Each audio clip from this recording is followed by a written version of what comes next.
మే 13వ తారీఖు జరగబోయే assembly parliament ఎన్నికల్లో నూజివీడు నియోజకవర్గం నుంచి మన ఉమ్మడి తెలుగుదేశం పార్టీ అభ్యర్థి కొలుసు పార్థసారథి గారిని, అట్లాగే ఉమ్మడి పార్లమెంటు ఏలూరు పార్లమెంట్ అభ్యర్థి పుట్ట మహేష్ కుమార్ యాదవ్ గారిని 2 ఓట్లు కూడా సైకిల్ గుర్తుపై వేసి మరి బ్రహ్మాండమైన భారీ మేయర్తో గెలిపించాలని ఈ నూజివీడు నియోజకవర్గంలో ఉన్నటువంటి ప్రతి ఒక్క నాయకులకి, కార్యకర్త ప్రజలందరికీ, ఉద్యోగస్తులు, కార్మికులు, కర్షకులు అందరినీ కూడా నేను కోరుతా ఉన్నాను.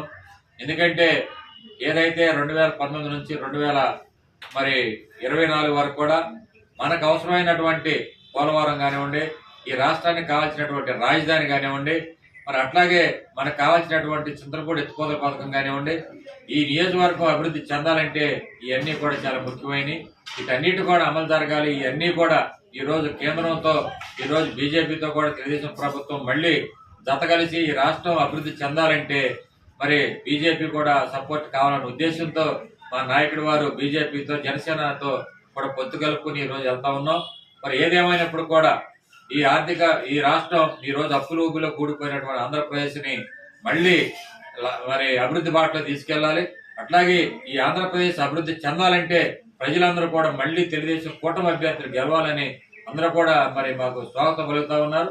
ఏదేమైనప్పుడు కూడా రేపు 13వ తారీఖు జరుగు నూజివీడు నియోజకవర్గానికి కొలుసు పార్థసారథి గారు, ఆయన మరి పెరంబలూరులో 2 సార్లు ఎమ్మెల్యే గెలిచారు, ఉయ్యూరు నియోజకవర్గంలో ఒకసారి ఎమ్మెల్యే గెలిచారు. అనుభవం ఉన్నటువంటి మరి అభ్యర్థి, అట్లాగే మరి ఉమ్మడి రాష్ట్ర మంత్రిగా కూడా పనిచేసినటువంటి అనుభవం గల మరి వ్యక్తి ఈరోజు కొలుసు పార్థసారథి గారు. ఈ నూజివీడు నియోజకవర్గం మెట్ట ప్రాంతం గతం నుంచి కూడా అభివృద్ధిలో వెనకబడి ఉంది. మరి శారద గారు అయితే ఈ నూజివీడు నియోజకవర్గంలో మరి గతంలో కూడా 2 సార్లు ముద్రపోయిన వెంకటేశ్వర గారు సీట్ ఇవ్వటం, మరి ఆయన ఓడిపోవటం వల్ల నూజివీడులో ఎట్టి పరిస్థితుల్లో మళ్ళీ యాదవ్ సామాజిక వర్గానికి ఇంకోసారి సీట్ ఇచ్చి గెలిపించి ఈ నియోజకవర్గంలో ఉన్నటువంటి యాదవ్ సోదరులకు కానివ్వండి, ఈ నియోజకవర్గ ప్రజలకు కానివ్వండి, అట్లాగే నూజివీడు నియోజకవర్గంలో ఉన్నటువంటి సమస్యలన్నిటి మీద కూడా మరి పనిచేసే ఏకైక వ్యక్తి కొలుసు పార్థసారథి గారు. అలాంటి వ్యక్తిని, అనుభవం ఉన్న వ్యక్తిని నూజివీడు పంపించడం జరిగింది.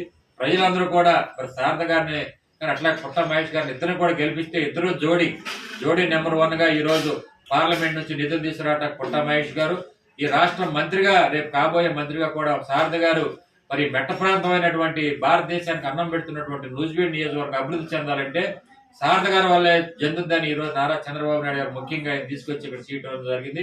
ప్రజలందరూ కూడా ఎక్కడ ఎటువంటి పొరపాట్లు, తప్పులు చేయకుండా రేపు 13వ తారీఖున అందరూ కూడా ఆయన 1వ నెంబర్లో ఫస్ట్ గుర్తు సైకిల్ గుర్తు, అట్లాగే పుట్ట మహేష్ గారికి 4వ నెంబర్లో సైకిల్ గుర్తు వచ్చింది. 2 ఓట్లు కూడా సైకిల్ గుర్తుపై వేసే అఖండ విజయం చేకూర్చాలని కోరుతా ఉన్నాం. మరి రేపు అధికారంలోకి వచ్చిన తర్వాత ఏదైతే నారా చంద్రబాబు నాయుడు గారు సూపర్ 6 అనే పథకాలను అనేది ప్రవేశపెట్టడం జరిగింది, అన్నింటినీ కూడా అమలు చేయటం అనేది మరి తప్పనిసరిగా జరుగుద్ది. ప్రజలందరూ కూడా ఈ రాష్ట్రం అభివృద్ధి చెందాలంటే మరి ఏదైతే భారతదేశంలో నెంబర్ 1 రాష్ట్రంగా మరి ఈ ఆంధ్రప్రదేశ్ ఉంచాలంటే తెలుగుదేశం ఉమ్మడి అభ్యర్థులు గెలిపించి మరి అసెంబ్లీ, పార్లమెంట్ పంపించాలని తెలియజేస్తా ఉన్నాం.